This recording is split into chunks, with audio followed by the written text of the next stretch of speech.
Je vais donc être chargé d'animer une première table ronde, mais qui certainement fera écho avec la seconde sur la question de la crise écologique et du réchauffement climatique. Et cette première table ronde que je vais animer porte sur le titre, c'est l'universel à l'épreuve des ruptures technologiques. Voilà. Très vite, de façon à laisser la place aux intervenants, parce qu'après tout, c'est certainement eux qui sont les plus intéressants. Entre intelligence artificielle, multiplication des algorithmes,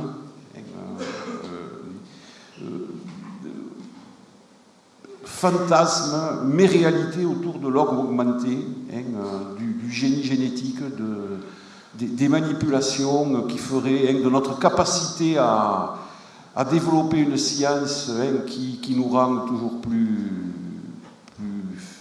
fort, plus efficace peut-être dans certains registres. On est confronté à des questions qui sont des questions alors bien sûr, qui sont des questions de type éthique, voire pour des professionnels de type déontologique. On n'arrête pas. Aujourd'hui, on peut dire même que ça s'accélère. Sans vouloir faire dans le journalistique, il serait question de deux bébés chinois qui seraient génétiquement manipulés pour les rendre meilleurs. Voilà. Toutes ces questions-là viennent impacter, viennent nous interroger sur le socle de nos certitudes, de nos choix, de nos valeurs autour de la question qui est la question des droits,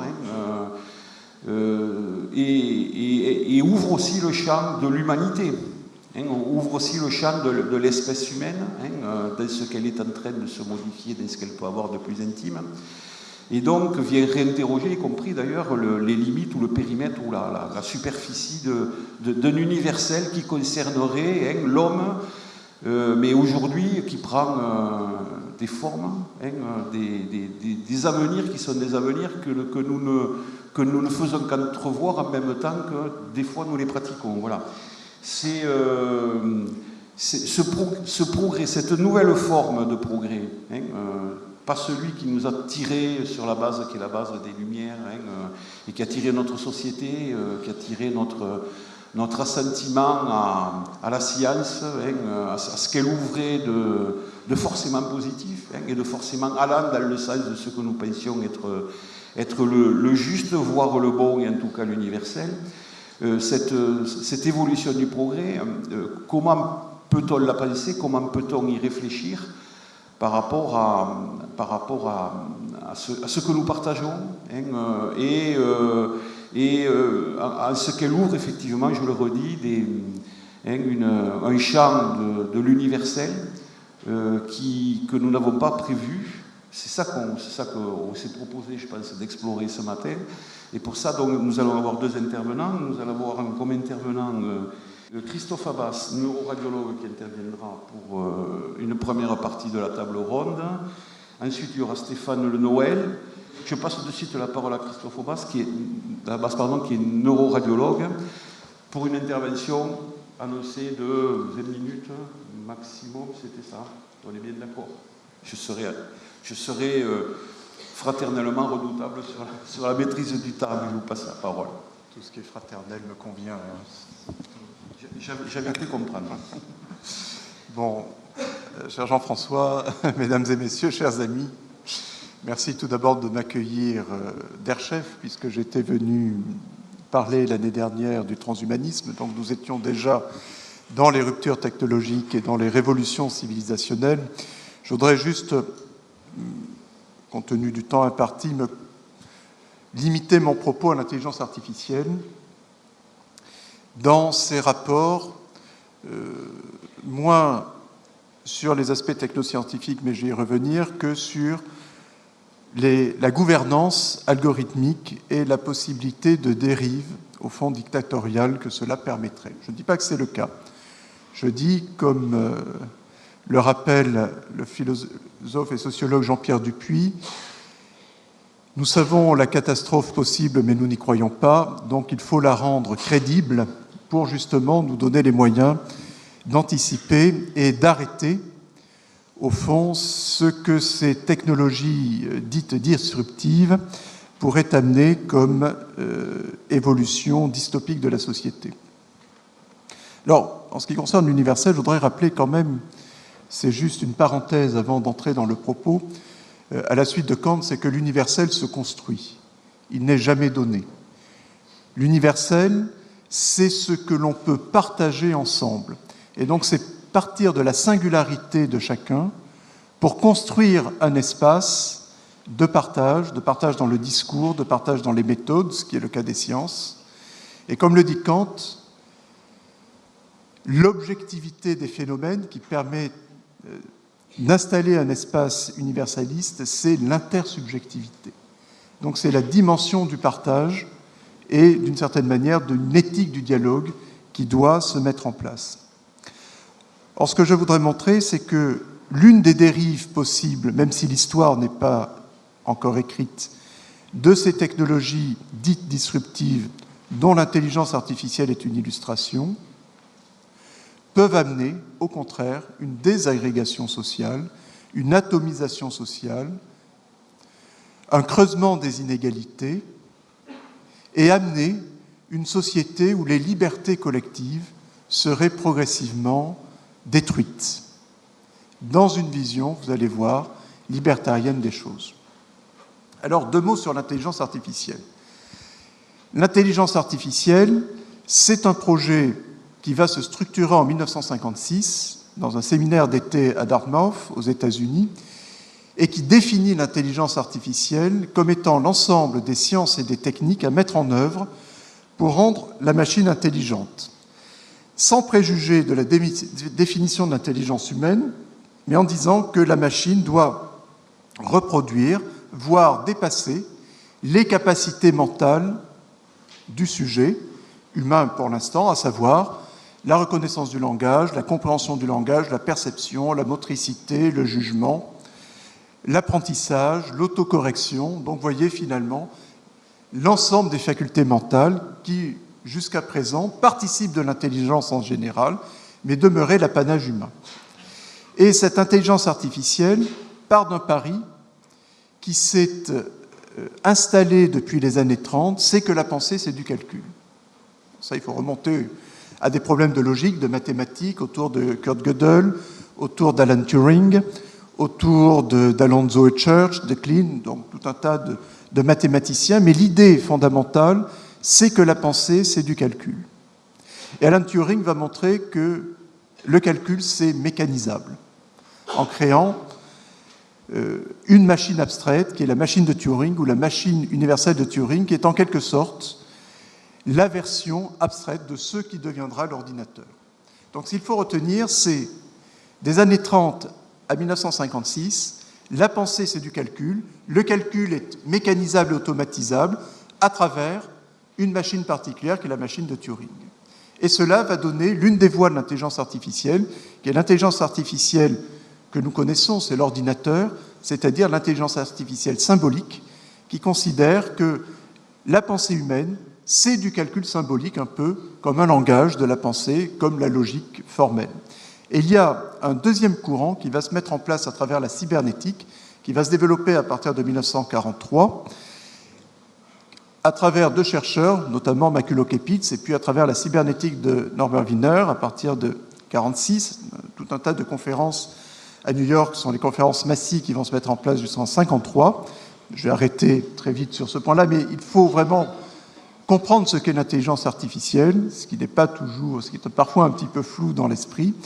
Et Makulo-Kepitz vont s'inspirer des connaissances en neurophysiologie de l'époque, donc du fonctionnement du cerveau, et vont créer, non pas une machine comme Turing, qui sera l'ancêtre de l'ordinateur, et qui est une machine de traitement symbolique de l'information, mais un neurone formel, un petit modèle mathématique de neurone, qui, lui, va reproduire d'une manière ultra simplifiée le fonctionnement d'une cellule biologique nerveuse, le neurone, et va s'inscrire dans un autre courant, qui est le courant cybernétique. Et ce courant cybernétique, et j'arrêterai là, nous dit que la pensée, c'est du calcul, mais c'est du calcul arithmétique. C'est comme une calculette, ça fait du calcul sur les nombres. Et donc, si nous revenons à 1953, l'intelligence artificielle qui vise à rendre, entre guillemets, intelligente la machine, va s'établir sur deux courants. Le courant de l'intelligence artificielle symbolique qui donne l'ordinateur, que nous connaissons. Donc, il considère que la pensée, c'est un calcul symbolique à l'instar du langage ou à l'instar des logiques.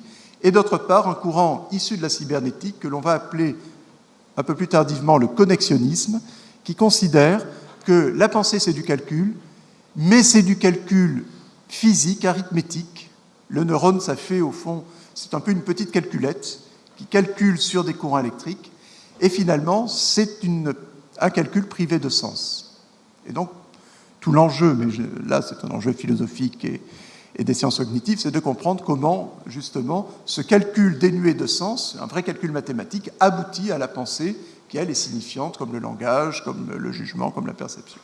Mais vous avez deux courants. Le premier courant, je le laisse tomber, l'informatique, nous avons tous une connaissance ou un usage pragmatique de cette informatique. Le deuxième courant est plus important, c'est le courant donc, du connexionnisme et le courant de ce que l'on va appeler les réseaux artificiels de neurones, dont le deep learning, dont vous avez entendu parler aujourd'hui, constitue l'un des sous-domaines. Et ces réseaux artificiels de neurones, qui s'inspirent de la réalité neurobiologique dans leur fonctionnement, sont capables de plus en plus de reproduire les facultés mentales de l'individu. Vous avez des réseaux qui peuvent apprendre à reconnaître les chats et les chiens, donc ils sont capables de reconnaître, de classifier, ils sont capables d'anticiper, ce qu'on appelle des régressions, d'anticiper des valeurs, quel temps fera-t-il demain, par exemple. Ils sont capables d'extraire des traits, par exemple de reconnaître le genre dans des visages, donc ils extraient des informations sur des données empiriques. Et donc, en se rapprochant des capacités humaines, eh bien, l'on est capable d'artificialiser de plus en plus ces pans de l'intelligence humaine. Évidemment, ce qui va nous intéresser dans quelques instants, c'est les conséquences pour la gouvernance et pour le domaine social et politique. Donc, quitter les technosciences. Mais ce courant de l'intelligence artificielle donc, va mettre en œuvre, selon l'informatique, c'est-à-dire l'intelligence artificielle symbolique, ou selon les réseaux artificiels de neurones qu'on appelle les connexionnismes, et qui se rapprochent, au fond, des facultés mentales de l'individu, eh bien, ils vont mettre en place ce que l'on appelle du machine learning, c'est-à-dire des machines, que ce soit l'ordinateur ou que ce soit de manière plus performante ces réseaux artificiels de neurones, je redis, qui s'inspirent de la réalité neurobiologique, mais d'une manière ultra simplifiée et qui parfois en sont quand même assez loin, eh bien, des machines qui sont capables d'apprendre par elles-mêmes, à partir des données qu'on leur fournit. Par exemple, il y a plusieurs types d'apprentissage. Vous prenez un réseau artificiel de neurones, vous lui donnez des images de chiens, de chats, de girafes, de lions, eh bien, vous apprenez au réseau à classer ces images. Alors, lui disant à la fin, c'est un lion, c'est un chat, mais ce réseau va apprendre sur les données à construire une représentation interne de ces données. Et même dans certains cas, vous pouvez ne pas lui dire c'est un chat ou c'est un chien, bien sûr il ne dira pas à l'issue c'est un chat ou c'est un chien, mais il arrivera à classer par lui-même l'ensemble de ces données. Ou bien il arrivera à anticiper des valeurs boursières par exemple, puisque c'est utilisé maintenant pour faire du trading à des vitesses de la nanoseconde, microseconde. Donc, la grande révolution, si vous voulez, de cette intelligence artificielle dite connexionniste, ces réseaux artificiels de neurones, c'est qu'ils sont capables d'apprendre par eux-mêmes, de se corriger eux-mêmes, et même, vous avez tous entendu parler d'AlphaGo Zero, en 2016-2017, un réseau artificiel qu'on appelle un réseau convolutif, auquel on a introduit un algorithme particulier et auquel on a appris les règles de jeu de Go, à jouer contre lui-même, et après qu'il a joué un certain nombre de fois contre lui-même, à jouer contre les meilleurs joueurs, dont le meilleur joueur mondial est l'a battu. Donc vous avez un réseau artificiel qui apprend par lui-même et qui bat les humains. Et mieux encore, qui apprend aux humains des coups et des stratégies inédites. Donc vous êtes, toutes choses égales par ailleurs, dans une véritable révolution. Et donc j'arrêterai là sur ce propos liminaire sur l'intelligence artificielle, simplement pour vous montrer que nous avons là une technologie fabuleuse, vraiment fantastique, qui est capable de mieux diagnostiquer que le neuroradiologue que je suis, des tumeurs, qui est capable, à travers des milliards de données, de structurer ces données en connaissances et d'extraire des connaissances ou d'extraire des corrélations entre ces données. Mais vous voyez que la limitation, c'est que ce réseau artificiel ne peut extraire de la connaissance que présente dans les données. Donc il n'y a pas de création absolue. Ce réseau artificiel ne va pas concurrencer un Einstein, qui va amener une création, une révolution conceptuelle. Mais vous avez ici un outil très performant d'apprentissage, d'auto-apprentissage, d'autocorrection et d'extraction des connaissances dans des milliards de données, ce que l'être humain ne pourrait pas faire dans le temps limité qui est le sien. Et donc, il est capable de classer et d'anticiper. Et c'est sur ce point-là que je voudrais partir pour arriver à la question sociale et politique, et finalement la question de l'universel.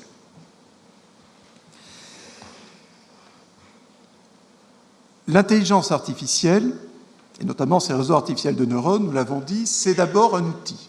C'est un outil qui est capable de remplir une fonction particulière, reconnaître, classer, généraliser, comprimer de l'information, anticiper des valeurs. Mais ça va permettre de faire quelque chose de très particulier au niveau de l'humain. Dans les grands groupes commerciaux, vous le savez, si vous êtes passé par Amazon, Facebook, c'est que ce sont des réseaux artificiels de neurones qui sont capables de profiler psychologiquement et d'anticiper le comportement des individus. Premier élément. Par exemple, une anecdote, dans un grand magasin américain, un père de famille arrive en colère, demande à voir les responsables, en les sommant de s'expliquer pour savoir pourquoi sa jeune fille, mineure, a reçu des publicités concernant la grossesse, en disant que c'était une invitation à provoquer cet état-là chez sa jeune fille. Et puis le père interroge la jeune fille en question et il s'avère qu'elle est enceinte. Et que s'est-il passé? C'est anecdotique, hein. Mais l'algorithme utilisé par le grand magasin a déterminé la forte probabilité que cette jeune fille fût enceinte en scrutant et en corrélant les changements dans ses achats, et je crois que c'était de cosmétiques.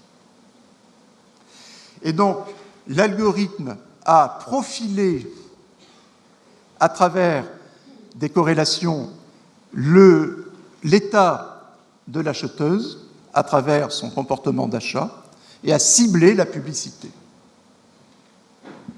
Alors évidemment, le magasin s'est excusé, puis ce profilage entraîne effectivement une perte de l'intimité. On comprend ?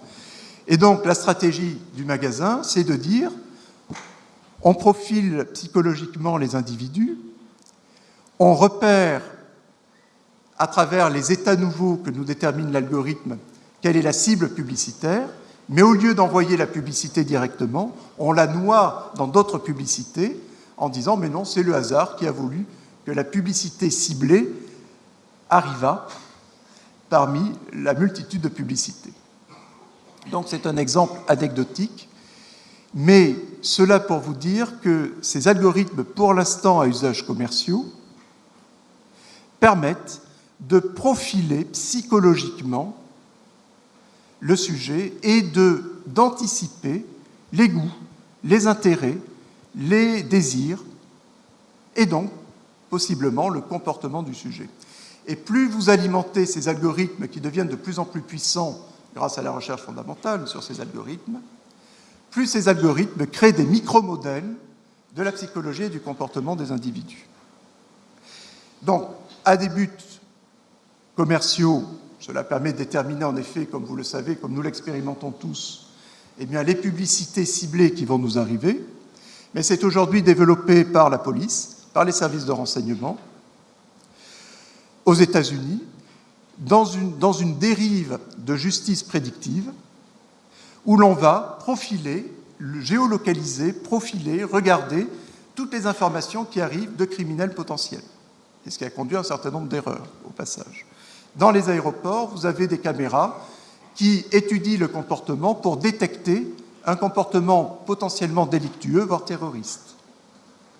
En Chine, dans les villes intelligentes développées dans le sud de la Chine, vous savez qu'aujourd'hui, il y a quasiment 160 millions de caméras en Chine qui scrutent les individus, eh bien, vous avez des espèces de permis de citoyenneté où, si vous jetez un détritus dans la rue et que vous êtes capturé par une caméra, eh bien, vous perdez des points dans ce permis de citoyenneté et vous aurez un accès, par exemple, réfréné pour avoir un logement, par exemple. Donc, vous voyez que cette technique, en dehors des applications fantastiques, médicales, scientifiques, qui pourraient être écologiques, justement pour les villes intelligentes, offre aujourd'hui aussi un instrument de contrôle social par le profilage psychologique et comportemental potentiel des individus. Dans une société d'hyper-responsabilité, donc de judiciarisation importante, d'individualisation des fautes.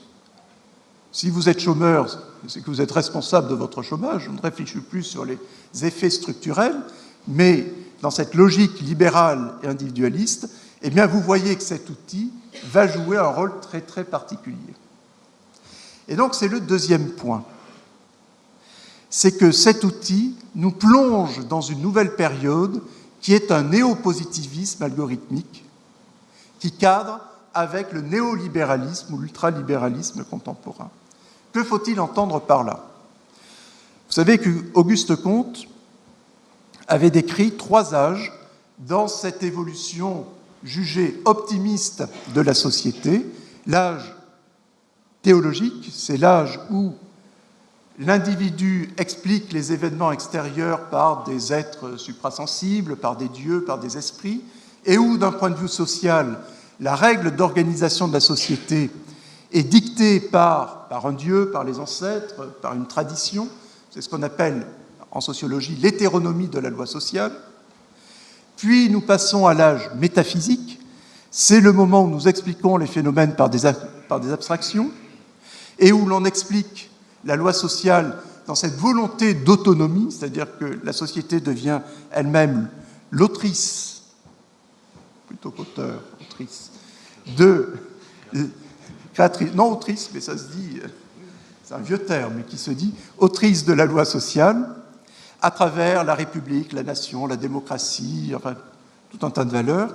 Et finalement, c'est l'âge philosophique en quelque sorte, et scientifique, et l'âge positiviste, c'est le moment de la rationalisation de l'organisation politique des sociétés grâce à l'édification des sciences sociales, auxquelles contribuent Comte, Durkheim, Mauss et d'autres pour la France.